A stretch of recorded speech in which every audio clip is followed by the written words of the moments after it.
Selamat pagi, Bapak Ibu Saudara yang dikasihi oleh Tuhan Yesus Kristus. Selamat kita berjumpa lagi dalam acara Sarapan Pagi GPDI Situbondo. Bapak Ibu Saudara, kalau pada Jumat ini kita memperingati Hari Jumat Agung, Hari Kesengsaraan Kristus, Hari penderitaan Yesus menjelang kematiannya di atas kayu salib yang dikerjakan Yesus untuk menebus dosa-dosa kita, untuk menyelamatkan jiwa kita, dan kita dapat memperoleh keselamatan yang kekal dari Bapa yang di surga. Yesus berkorban di atas kayu salib untuk memulihkan hubungan kita dengan Allah yang terputus karena dosa, untuk memperdamaikan umatnya dengan Allah, supaya kita semua memperoleh keselamatan itu.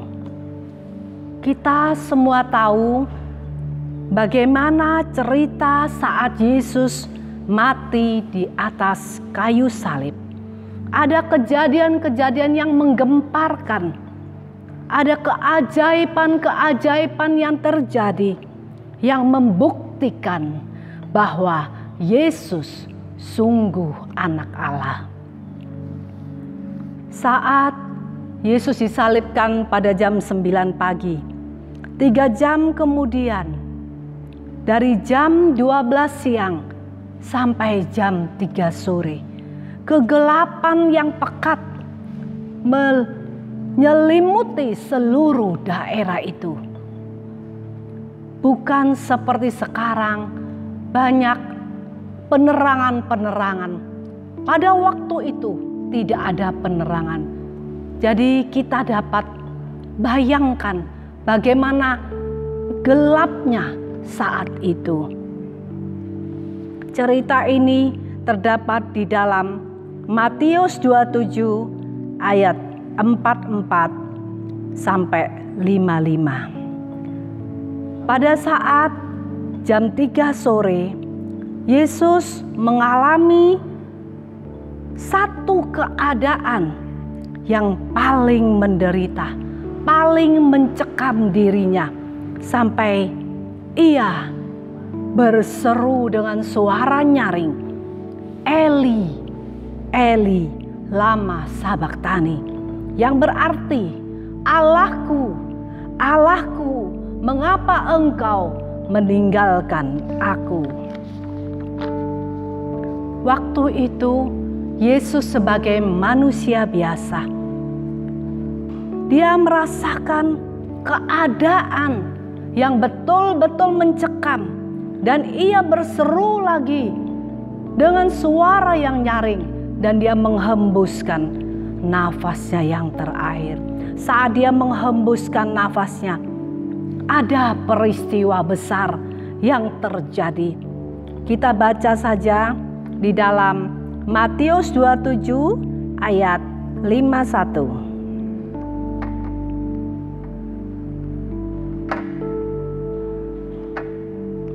Matius 27 ayat 51.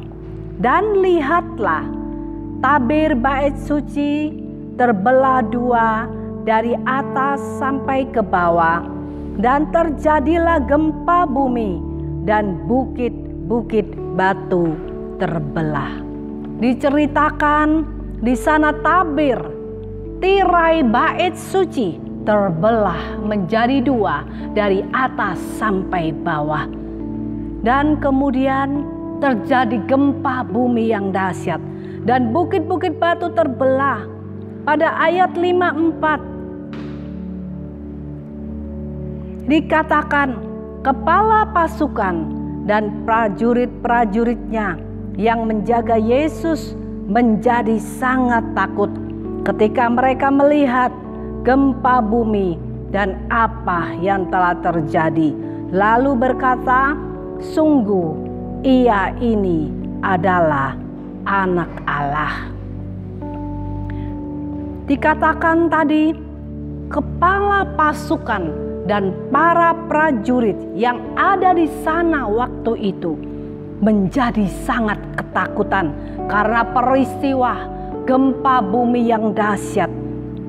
Dan dari mulut mereka terucapkan kata-kata, sungguh ini Anak Allah. Dari peristiwa-peristiwa ini kita ambil satu bagian untuk kita renungkan pada pagi ini. Saya akan beri judul renungan pagi ini adalah tirai yang terbelah dua. Tabir atau tirai itu adalah lambang atau simbol dari Yesus sendiri sebagai jalan satu-satunya kepada Bapa. Kalau pada zaman dulu ada tirai pemisah antara ruang kudus dan ruang maha kudus. Tidak sembarangan orang dapat masuk ke dalam ruang maha kudus karena tempat itu adalah tempat hadirat Allah. Hanya imam besar yang 1 tahun sekali dapat masuk ke dalam kehadirat Allah untuk mewakili semua orang Israel untuk mengadakan pendamaian atas dosa-dosa mereka. Saat kematian Yesus, tirai yang tebal itu terbelah menjadi dua dengan sendirinya dari atas ke bawah, sehingga ruang yang ada di dalam ruang maha kudus terlihat semua. Peristiwa Golgota adalah sejarah yang mengubah kehidupan manusia, sebab kematian Yesus adalah kematian yang memberi pengharapan yang baru. Di atas kayu salib Yesus membayar harga yang mahal untuk dosa-dosa kita. Tirai yang terbelah dua menandakan jalan untuk menuju pribadi yang maha kudus. Sudah dibuka dan setiap waktu semua orang dapat datang langsung kepada Bapa karena tirai yang terbelah itu adalah simbol Yesus Kristus sendiri sebagai satu-satunya jalan kepada Bapa. Kita baca saja di dalam Yohanes 14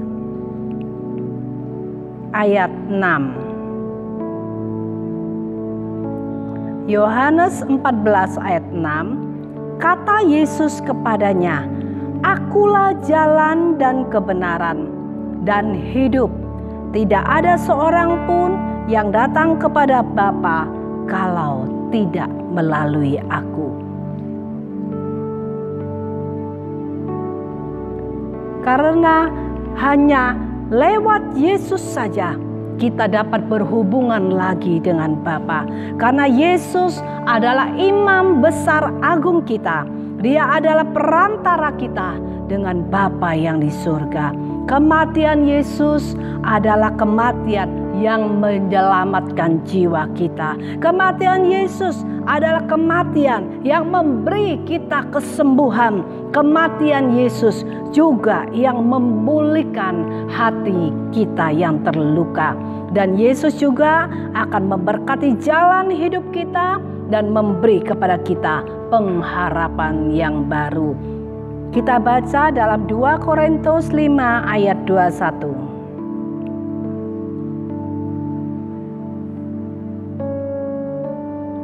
2 Korintus 5 ayat 21.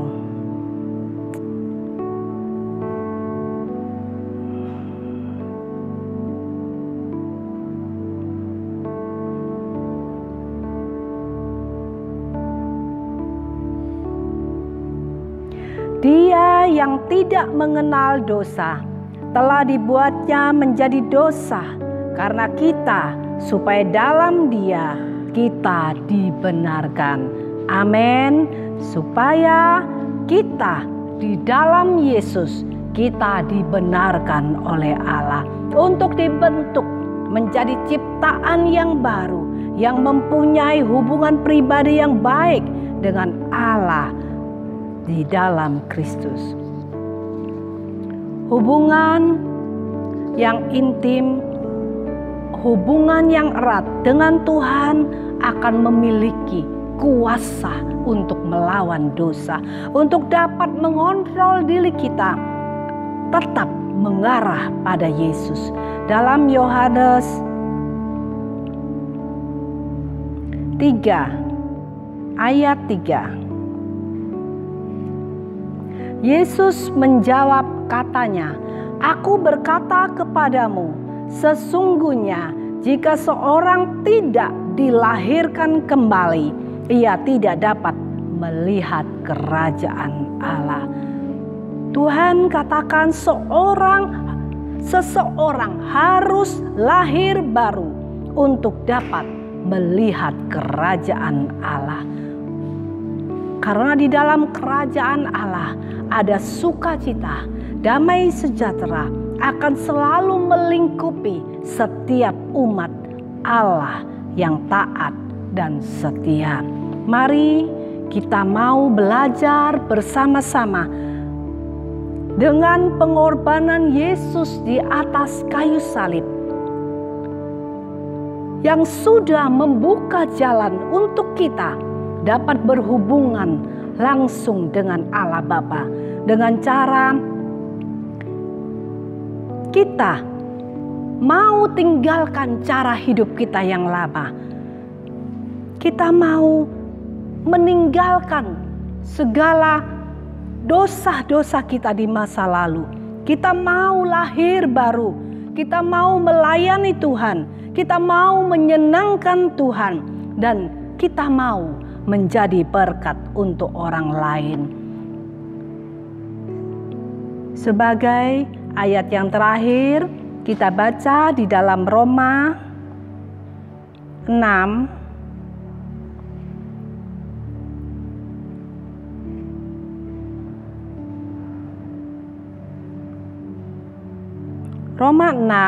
ayat 12 dan 13.